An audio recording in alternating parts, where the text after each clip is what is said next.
आप सभी को दुर्गा पूजा का बहुत बहुत बधाई। भैया, दुर्गा माता की कृपा से, मेरे राम जी की कृपा से आप लोग अच्छे से होंगे, दुर्गा पूजा का आनंद ले रहे होंगे। आइए आपको ले चलते हैं मथुरा, जहाँ मेरे प्रभु के माता पिता देवकी जी और वसुदेव जी जेल में बंद है, और यहाँ उनका जन्मते 6 बेटा को कंस नाम का राजा, जो मथुरा का राजा था, राक्षस था, मार डालता है।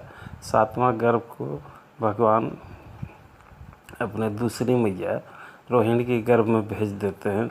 अब भगवान जोगमाया को बुलाते हैं और कहते हैं, देवी तुम चले जाओ और जसोदा मैया के गर्भ में स्थापित हो जाओ, और मैं देवकी मैया के गर्भ से समय आने पर हम दोनों एक साथ जन्म लेंगे। और ऐसा ही हुआ, दोनों एक साथ जन्म लेते हैं।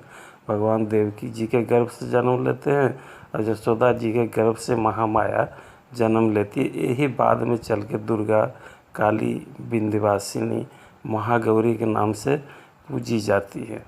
देखिए, अब जैसे ही भगवान जन्म लेते हैं, अपने माता पिता को प्रणाम करके कहते हैं कि हे पिताजी, हमको लेके चलिए और नंद गांव में छोड़ दीजिए, जसोदा मैया का गोद में छोड़ दीजिए, और जसोदा की मैया के पास जो एक बेटी जन्म ली है उसको आप उठा के ले आइए, अन्यथा कंस आएगा और हमको मार डालेगा।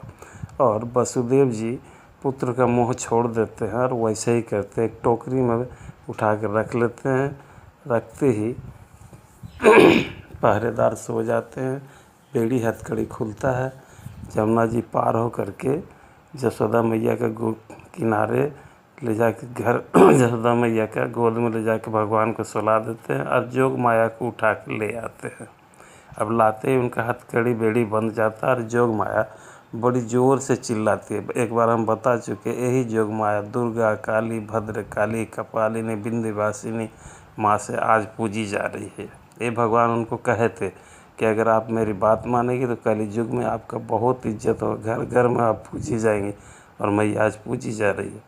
और जैसे ही ये रोई, कंस को खबर हुआ, दौड़ के आया, और वो मूर्ख इसी देवी को, इसी माँ कात्यायनी को, इसी दुर्गा मैया का पैर पकड़ के उसी शिला में पटकी जहाँ 6 बच्चों को मार डाला था। मारते ही मैया उड़ी और आकाश में जाकर आकाशवाणी कर रही, कह रही, कंस तुम हमको क्या मारते हो, अगर अपने को बचा सकता है तो बचा लो, तुम्हारे मारने वाला नंदगांव में, वृंदावन में किसी के घर में जन्म ले लिया है तो खुद को बचा ले। तो यही मैया को पैर पकड़ के ये कंस राक्षस उठा के पटकता है और मैया बोलती है, बचा लो अपने को।